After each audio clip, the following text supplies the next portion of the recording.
क्या voter list से नहीं हो सकती? क्या आधार कार्ड से डेवलपमेंट नहीं हो सकती? ये झूठ बोल रहे हैं कि एनआरसी से इसका कोई ताल्लुक नहीं है। ये झूठ है सबसे बड़ा। अगर अमित शाह जी और मोदी जी दोनों मिलकर, और मैं खुला चैलेंज कर रहा हूँ, आकर ये एक्ट समझा दें, और मैं उनके सामने बैठना चाहता हूँ, या वो अपने किसी माहिर कानून को भेज दें और ये एक्ट समझा दें हमें कि किस तरह से इम्प्लीमेंट होगा, जिस तरीके से आज के प्रोविज़न हैं इसके।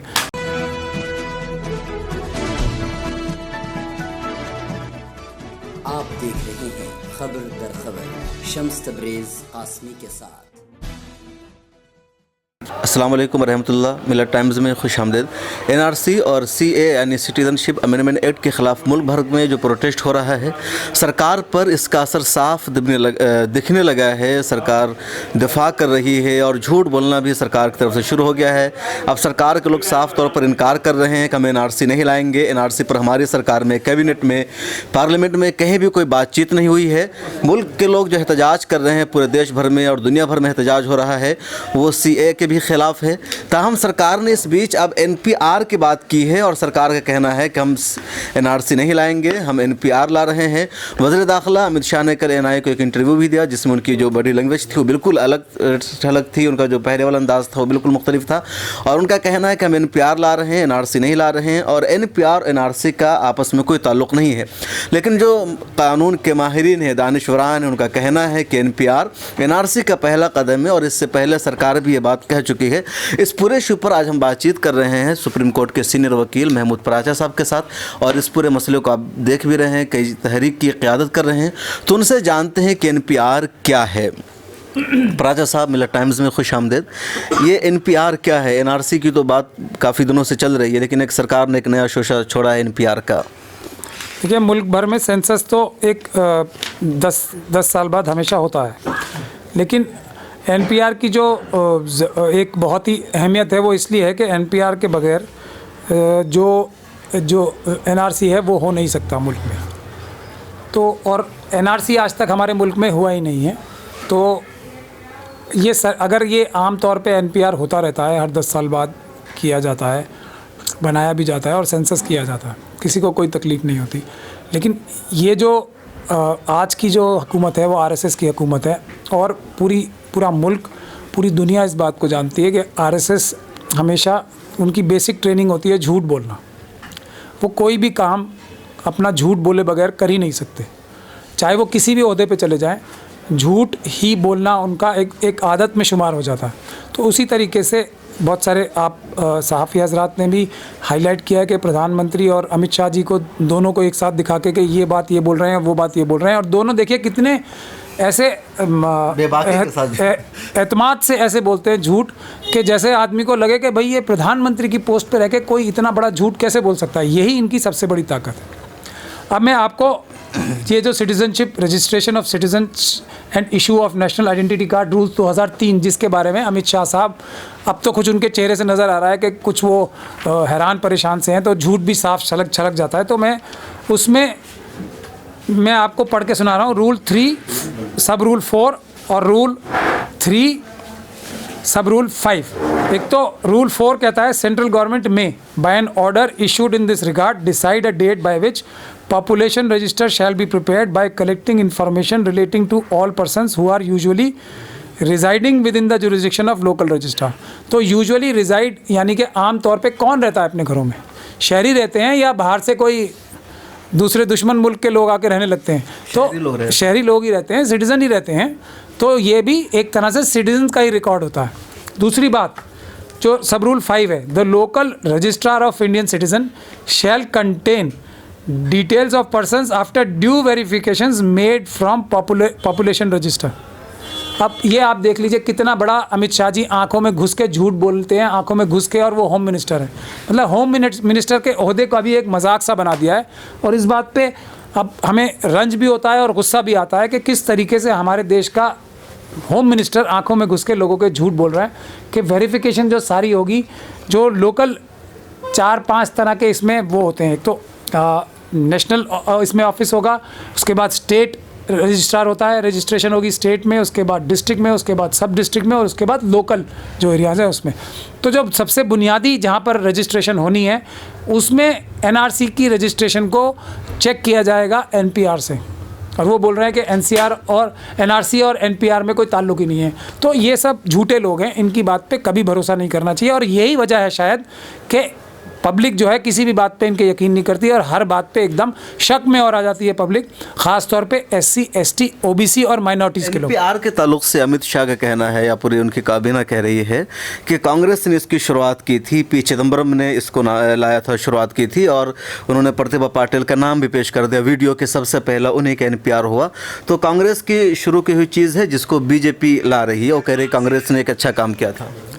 देखिए, कांग्रेस में भी कम आरएसएस के लोग मौजूद नहीं हैं, हम सब जानते हैं। तो वो भी तरह तरह के उल्टे सीधे काम कराते रहे और इसकी तारीख जो है शाहिद है। और बहुत सारी बार कांग्रेस ने अपनी गलतियों की माफ़ी भी मांगी है और बहुत सारी ऐसी गलतियां जिनकी माफ़ी अभी तक वो नहीं मांग पाए हैं, तो वो माफ़ियाँ मांगेंगे। मगर हमारा मकसद ये नहीं है, हमारा मकसद ये है कि एससी, एसटी, ओबीसी और दूसरे माइनॉरिटीज़ अब जाग गए हैं, एक साथ हो गए हैं। हमारा मतलब सिर्फ ये है कि झूठ ना बोलें, ये बोलें, सुन लीजिए, ये बोलें कि हाँ एनपीआर और एनआरसी दोनों एक ही उसका हिस्सा है, कोई बात नहीं है। ये झूठ ना बोलें, इसकी सबसे बड़ी मुखालफत है उनसे। शायद पहले गवर्नमेंट्स ने ये झूठ कभी नहीं बोला कि हम एनपीआर और एनआरसी में कोई ताल्लुक़ नहीं है। और एनआरसी की एक्सरसाइज तो मुल्क की आज़ादी के बाद अब पहली बार हो रही है, क्योंकि 100 करोड़ लोग अमित शाह जी ने इस मुल्क से बाहर निकालने, क्योंकि वो घुसपैठी हैं उनके हिसाब से। अच्छा, ये एनपीआर कांग्रेस जब लेकर आई थी तो उस वक्त उनका क्या मकसद था? वो एनआरसी के तहत ला रही थी या कुछ और उनका मकसद था? जैसे कभी सरकार कह रही है कि हम डेवलपमेंट के लिए लोगों को स्कीम पहुंचाने के लिए चाहते हैं। देखिए, झूठ, मैं फिर वही बोल रहा हूँ, आज की सरकार कह रही है कि हम इसको डेवलपमेंट के लिए चाहते हैं, तो मैं उनसे ये पूछ रहा हूँ क्या डेवलपमेंट वोटर लिस्ट से नहीं हो सकती? एनपीआर में कुछ खास ऐसे पढ़ लग जाते हैं कि आदमी की जो डेवलपमेंट है तुरंत होने लगती है, उसको परों से उड़ने लगता है। क्या वोटर लिस्ट से नहीं हो सकती? क्या आधार कार्ड से डेवलपमेंट नहीं हो सकती? क्या जो सेंसस में जो डॉक्यूमेंट्स तैयार हैं ऑलरेडी उनसे नहीं हो सकती? एनपीआर एक सेंसस ही तो है। इससे पहले एनपीआर कभी हुआ है? देखिए, हर 10 साल में सेंसस की प्रक्रिया होती है। सेंसस भी सरकार ने सेंसस का भी ऐलान किया है, तो एक सेंसस भी करेंगे वो, और प्लस से एनपीआर भी करा रहे। तो हम ये जानना चाह रहे थे, क्या एनपीआर इससे पहले कभी हुआ या पहली मर्तबा ये बीजेपी सरकार कराने? जो सेंसस की प्रक्रिया होती है वही एनपीआर की इनफॉर्मली प्रक्रिया होती है। तो इसमें उस तरीके से नहीं होगा? मतलब नहीं, सेंसस ही होगा ना। ये एनपीआर सेंसस की तरीके का एक प्रोसीजर है। मगर इनका मकसद देखिए, इसमें सवाल ऐड किए उन्होंने। हाँ, और ये झूठ बोल रहे हैं कि एनआरसी से इसका कोई ताल्लुक नहीं है। ये झूठ है सबसे बड़ा। बिल्कुल 100% एनआरसी का ताल्लुक एनपीआर से है, इसीलिए एनपीआर भी जाएगा। इसीलिए हमारी जो डिमांड्स हैं, जो हमारी संविधान सुरक्षा समिति की, जिसके कन्वीनर चंद्रशेखर आज़ाद साहब हैं और मैं को कन्वीनर हूँ, उसकी सीधी सीधी डिमांड है। हमारी पहले डिमांड थी कि CAA को वापस लेना पड़ेगा और एनआरसी की जो प्रक्रिया है वो हमारी जो समिति है वो सरकार को बताएगी, क्योंकि सरकार में इसको किसी को कानून का पता ही नहीं है।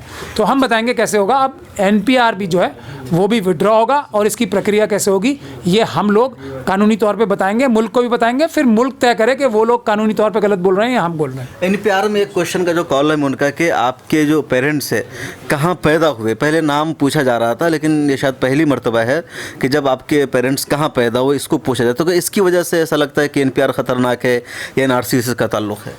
देखिए, वो फिर वही बात आ गई झूठ की। ये सब चीज़ें, बुनियादी बात क्या है, या तो अमित शाह जी कहते हैं कि हाँ हम एनपीआर करा रहे हैं क्योंकि एनआरसी के लिए ज़रूरी है एनपीआर पहले कराना, तो कोई दिक्कत नहीं थी। हम लोग उनको सामने से जानते कि ये इस प्रकार की बात बोल रहे हैं, हम उसका जवाब देते। मगर वो झूठ बोलते हैं पहले कि एनपीआर और एनआरसी में कोई ताल्लुक़ नहीं है, और उसके बाद ये कहते हैं कि हम पहली बार नहीं हुआ, ये दूसरी बार या 5वीं बार, या सर ये तो पिछले 150 साल से हो रहा है। तो बुनियादी बात झूठ की है। अच्छा, आप एक और बात कहते रहे कि जो ये सिटीजनशिप अमेंडमेंट एक्ट है, ये जिस तरह मुसलमानों के लिए ख़तरा है उसी तरह से SC/ST के लिए, OBC के लिए, हिंदुओं के लिए भी ख़तरा है। मैं चाहूँगा अगर आप उसको एक्सप्लेन कीजिए कैसे है ये। देखिए, सबसे ज़्यादा ख़तरा जो है इसका मुसलमानों से भी ज़्यादा हमारे शेड्यूल कास्ट और शेड्यूल ट्राइब भाइयों के लिए है। जो ट्राइबल्स भाई हैं, जो हमारे जो ये वो जो बंजारा भाई हैं हमारे, या जो पहाड़ों पे रहते हैं, जन गुजर हैं, गुजर लोग हैं जो पहाड़ों पे रहते हैं, ये उनके ख़िलाफ़ सबसे ज़्यादा है। क्योंकि मुस्लिम कम्युनिटी के पास तो फिर भी डॉक्यूमेंट्स हैं, अच्छे डॉक्यूमेंट्स हैं, लेकिन इन सब कम्युनिटी के पास 54% जो हमारे शेड्यूल कास्ट भाई हैं उनके पास 1 मीटर ज़मीन का टुकड़ा नहीं है इस देश में। वो कहाँ से साबित करेंगे कि हम कहाँ से, हमारे वालिद के नाम क्या था, हमारे क्योंकि ज़मीन के कागज़ होते हैं तो उसमें वालिदों का नाम लिखा होता है, वालिदैन का। इनके पास तो ज़मीन के कागज़ होंगे नहीं क्योंकि ज़मीन नहीं है। तो ये असल में क्या चाहते हैं, एक तो रिश्वत का बाज़ार गर्म होगा, 15 से 20 लाख करोड़ रुपए इसमें खर्च होंगे जो कि अडानी अंबानी फिर खा जाएंगे जैसे नोटबंदी में खा गए।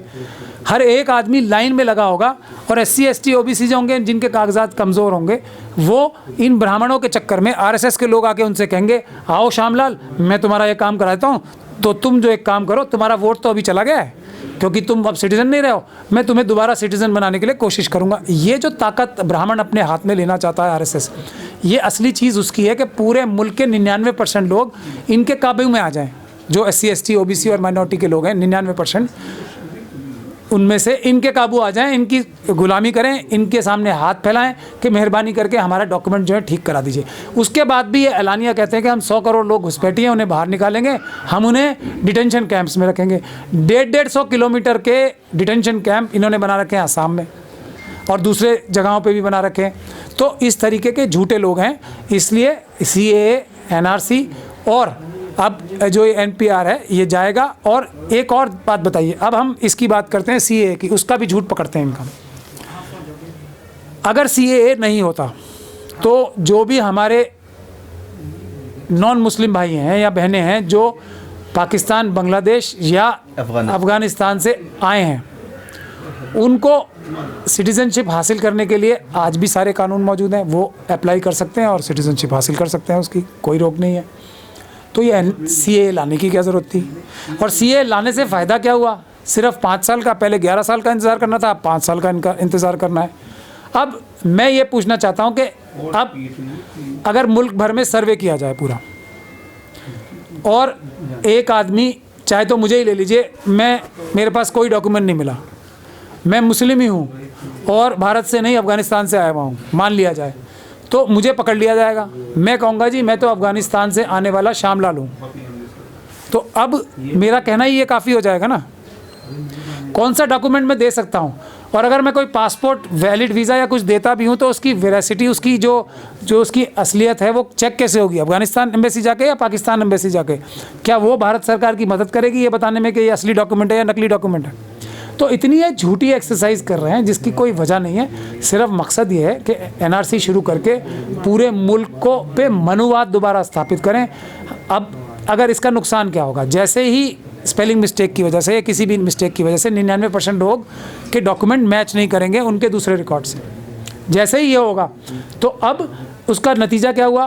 पासपोर्ट चला गया और वोटिंग कार्ड चला गया, वोटर नहीं रहे आप, आपकी प्रॉपर्टी चली गई, आपके जो ज़मीन के कागजात हैं वो सब चले गए, आपका सब कुछ चला गया, आपकी रिजर्वेशन चली गई, आपकी जो रिजर्वेशन है पढ़ाई के लिए या गवर्नमेंट की जितनी भी बेनिफिशियरी स्कीम्स हैं वो सब सिटीजन्स के लिए, वो सब चली गई आपसे।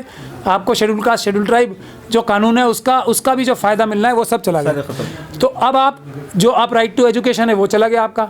तो क्या हो गया? जैसे मनुवाद में था कि जिन्हें ये ब्राह्मण, क्षत्रिय, वैश्य, शूद्र मानते हैं वो तो पढ़ नहीं सकते, तो राइट टू एजुकेशन भी छीन लिया। अभी तो पढ़ाई सबके लिए ज़रूरी है, तो भाई तुम तो सिटीज़न ही नहीं हो, तुम स्कूल क्यों जा रहे हो? इनकी ये साजिश है, जो लोग पढ़ाई लिखाई करें उनके कानों में शीशे डालने की इनकी जो पुरानी रिवायत रही है, ये उसको दोबारा चालू करना चाहते हैं। जो ये छुआछूत थी, इंसान के लिए छू नहीं सकता, अछूत होता है, ये वो दोबारा चालू कराना चाहते हैं। विश्व हिंदू परिषद के प्रेसिडेंट हैं आलोक कुमार जी, उन्होंने प्रधानमंत्री को एक चिट्ठी लिखी है कि जो संविधान की धारा 13, 15, 19, 25 और 25 से 30 तक इसको चेंज किया जाए, तब्दील किया जाए और सिटीज़न कौन होता है उसको दोबारा से उसकी डेफिनेशन लिखी जाए। तो इसको बिल्कुल भी नज़रअंदाज नहीं करना चाहिए था। ये मनुस्मृति लाना चाहते हैं, अम्बेडकरवाद हटाना चाहते हैं, मनुवाद लाना चाहते हैं और बाबा साहब डॉक्टर भीमराव अम्बेडकर का संविधान हटाकर ये मनुस्मृति दोबारा लागू कराना चाहते हैं। बताइए, जब से प्रोटेस्ट होना शुरू हुआ है मुल्क भर में तो सरकार एक तरह से दबाव में आ रही है, ऐसा लग रहा है उनके बॉडी लैंग्वेज से। तो अब सरकार ने समझाना शुरू कर दिया है कि CAA अलग है, इससे मुसलमानों को कोई ताल्लुक़ नहीं है, NRC हम नहीं ला रहे हैं, NPR ला रहे हैं।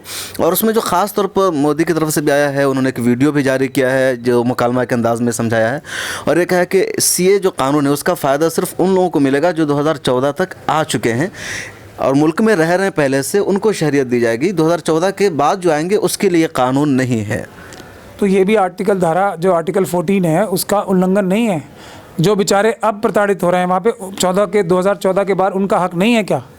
अगर वो मजलूम है तो उनका हक नहीं है क्या ये बेनिफिट उठाने का? जो हमारे नॉन मुस्लिम भाई के साथ अब ज़्यादती हो रही है कहीं वहाँ पे, तो उसका हक नहीं है। ये सिर्फ जुमलेबाजी है। और जब से चंद्रशेखर आज़ाद साहब ने जामा मस्जिद पे जाके ये पूरी तरह से बोला है कि इसमें schedule caste, schedule tribe, OBC और दूसरे जो माइनॉरिटीज़ हैं उनका ज़्यादा नुकसान हो रहा है, ये सरकार एकदम भौचक्की हो गई है, बहुत ज़्यादा डर गई है। प्रधानमंत्री ने खुद चंद्रशेखर साहब का हवाला दिया था इनडायरेक्ट रूप से, ये कह के कि कुछ दलित नेता भी इसका जो विरोध कर रहे हैं वो गलत कर रहे हैं। तो ये सरकार चंद्रशेखर आज़ाद से दहशत में है, और दहशत असल में वो सच बात कह रहे हैं। सच की दहशत झूठे को हमेशा होती है। तो चंद्रशेखर आज़ाद साहब जो है वो सच बोल रहे हैं, तो मोदी जी और अमित शाह जी जो झूठ का सहारा लेते हैं उनमें चंद्रशेखर आज़ाद की दहशत है। इसीलिए पूरे मुल्क से सिर्फ एक ही लीडर को अरेस्ट किया गया, वो है चंद्रशेखर आज़ाद। अच्छा, आखिरी बात ये बताइए कि सुप्रीम कोर्ट में 70-80 अर्जियाँ दाखिल की गई है इस कानून के ख़िलाफ़, और वो सुप्रीम कोर्ट ने जनवरी की तारीख भी इधर रखी है। तो क्या लगता है कि जैसा कि कुछ लोग कह रहे हैं कि सुप्रीम कोर्ट में कानून नहीं चल सकेगा, अमित शाह ने कहा कि बहुत अच्छी तरह इसकी ड्राफ्टिंग हुई है और कोई फ़र्क नहीं पड़ेगा, आपको क्या लगता है? अगर अमित शाह जी की अकल से ही अच्छी ड्राफ्टिंग हुई है तो फिर मैं पूरी जिम्मेदारी के साथ ये बात कर सकता हूँ कि फिर वो अच्छी ड्राफ्टिंग नहीं हुई है। अगर अमित शाह जी और मोदी जी दोनों मिलकर, और मैं खुला चैलेंज कर रहा हूँ, आकर ये एक्ट समझा दें, और मैं उनके सामने बैठना चाहता हूँ, या वो अपने किसी माहिर कानून को भेज दें और ये एक्ट समझा दें हमें कि किस तरह से इम्प्लीमेंट होगा, जिस तरीके से आज के प्रोविज़न हैं इसके, तो हम लोग एकदम इनसे सार्वजनिक रूप से माफ़ी मांगेंगे। लेकिन ये दोनों मिलके इस एक्ट को समझा नहीं सकते, इनको खुद नहीं पता ये क्या कर रहे हैं। सिर्फ इन्होंने जुमलेबाजी करके मुसलमानों की नफ़रत पे बाकी सब लोगों को इकट्ठा करके जो आज तक राजनीतिक रोटियाँ सेकी हैं वही ये कर रहे थे, मगर चंद्रशेखर आज़ाद साहब ने उनको नाकाम कर दिया है। चंद्रशेखर आज़ाद साहब गिरफ्तार हो गए हैं, 14 दिन की तहवील में भेज दिए गए हैं, आप उनके साथ मिलकर के तहरीक चला रहे थे, तब अगला कदम क्या होगा कि जो तहरीक चल रही है इसको मज़ीद मजबूत किया जाए? क्योंकि एक तरफ सरकार अब ये भी कहने लगे कि तहरीक कमज़ोर पड़ गई है, लोग मान रहे हैं, प्रोटेस्ट नहीं कर रहे हैं और वो गिरफ्तार हो गए हैं, तो इसको और कैसे आप लोग मजबूत बनाएंगे? उनकी रिहाई के लिए क्या कर रहे हैं आप? देखिए, अगर सरकार ये बोल रही है ये तहरीक कमज़ोर हो गई है तो सरकार तो झूठी है। तो आप समझ लीजिए इसका मतलब ये तहरीक और मजबूत हो रही है। हमने और चंद्रशेखर साहब के गिरफ्तार होने से ये तहरीक और मजबूत हुई है, और इंशाल्लाह ताला में इसकी तरफ से बेदारी आई है। दलितों में, एसटीज़ में, शेड्यूल ट्राइब्स में और ओबीसीज़ में बहुत बेदारी आई है। दूसरी जो माइनॉरिटीज़ हैं, सिख और क्रिश्चियंस, उसमें बहुत बेदारी आई है उनके जामा मस्जिद जाने से। तो ये तहरीक और बहुत ज़्यादा मजबूत हो गई है। उनके जेल में जाने से या बाहर रहने से कोई फ़र्क नहीं पड़ने वाला। वो खुद ये कह रहे हैं कि मैं जब तक बाहर नहीं आना चाहता जब तक मेरे बाकी सारे भाई जो जेल में बंदे वो ना। सीए को सरकार वापस ले लेती है तो फिर एनपीआर या एनआरसी से कोई खतरा तो नहीं होगा? हमें बहुत ज़्यादा खतरा है एनआरसी से भी और एनपीआर से भी। सीए को वापस ले लेने के बावजूद? यस, बिल्कुल बावजूद। सीए से तो इनसे गलती हो गई कि इनकी जो असली मंशा थी वो सामने आ गई। तो अब हम एनआरसी को दुरुस्त कराए बगैर और एनपीआर को दुरुस्त कराए बगैर हम इस मुहिम को वापस नहीं लेने वाले। और अमित शाह साहब के इस्तीफ़े के बगैर और जो योगी जी हैं उनके इस्तीफ़े के बगैर और जिन जिन लोगों की प्रॉपर्टीज़ जो इन्होंने की हैं उल्टी पुलिस के ख़िलाफ़ और योगी सरकार के ख़िलाफ़ वापस मुकदमे दर्ज कराए बगैर हम ये मुहिम वापस नहीं लेने वाले। जो आपने सुप्रीम कोर्ट की बात की है वो भी मैं आपको बता दूं कि सुप्रीम कोर्ट को भी अब एक बात, जब माहौल जैसा बन रहा है ये नज़र आएगा साफ साफ कि जो एक तरफ पार्लियामेंट है, दूसरी तरफ जन पंचायत है, जो आम जनता है, वी द पीपल हैं। तो वी द पीपल ने जो हमारे मेंबर ऑफ पार्लियामेंट हैं उनसे जो 5 साल का जो रिप्रेजेंटेशन करने का जो हक दिया था, इस मुद्दे पर सीएए, एनआरसी और एनपीआर का ये हक अपने मेंबर ऑफ पार्लियामेंट से वापस खींच लिया है। तो अब उनको कोई हक नहीं है, पार्लियामेंट को ये हक जनता ने वापस ले लिया है। जब सुप्रीम कोर्ट को ये बात नज़र आएगी तो मुझे लगता है कि ये फैसला जो है उस पर ये बहुत बड़ा असर डालेगा। बहुत शुक्रिया। आप थे सुप्रीम कोर्ट के सीनियर वकील जनाब महमूद पराचा साहब। और सी और एनआरसी एनपीआर के जो खिलाफ तहरीक चल रही है उसमें सफ़ अव्वल में आकर के क़यादत कर रहे हैं, तहरीक को ज़ोर दे रहे हैं, चला रहे हैं, हर जगह जा भी रहे हैं। और जो इन्होंने बहुत तफसील से बताया है और कुछ अपील भी करना चाह रहे हैं, तो माइक इनके हवाले है। तो चंद्रशेखर साहब के लिए एक तो सब लोग सभी जगह दुआ करें कि उनको जल्दी बिना शर्त के रिहा किया जाए। और दूसरी जो हमारी तंजीम हमने बनाई है संविधान सुरक्षा समिति, उसको सभी लोग, सभी तंजीमें जो कि अलग अलग तरह से प्रोटेस्ट कर रही हैं उसे ज्वाइन करें ताकि हम मुनज़्ज़म तरीके से उसको आगे बढ़ा सके काम को। हमारी वेबसाइट अभी 1-2 दिन में चालू हो जाएगी तो उस पर सब जाएं। मेरा ट्विटर अकाउंट भी सब लोग फॉलो करें, उससे भी आपको नज़र आएगा। भीम आर्मी का ट्विटर अकाउंट भी सब फॉलो करें, उससे हमारे आगे के जो कार्यक्रम है वो आपको बताते रहेंगे। बहुत शुक्रिया। तो पराचा साहब दलितों के साथ मिलकर के बेदारी का काम कर रहे हैं और सारी तफसीलात आपके सामने आ गई है। और जो CAA NRC के खिलाफ प्रोटेस्ट मुल्क भर में चल रहा है, पूरी दुनिया में बल्कि हो रहा है, तो मिलत टाइम्स की भी पूरी कोशिश है कि जहाँ तक हो सके हम इसको कवर कर रहे हैं, ताकि जो मेन स्ट्रीम मीडिया है वो इन चीज़ों को नहीं कवर कर रही, या कहीं बहुत ज़्यादा जब हंगामा होता है, गाड़ियाँ जलती है, तब मेन स्ट्रीम मीडिया की आँख खुलती है। लेकिन हमारे दिखाने का, इस तरह के इंटरव्यू का यही मकसद है कि आप जानें कि क्यों आवाम सड़कों पर आ गई है, क्यों लोग इसके ख़िलाफ़ प्रोटेस्ट कर रहे हैं। फिर मुलाकात होगी। अल्लाह हाफिज़।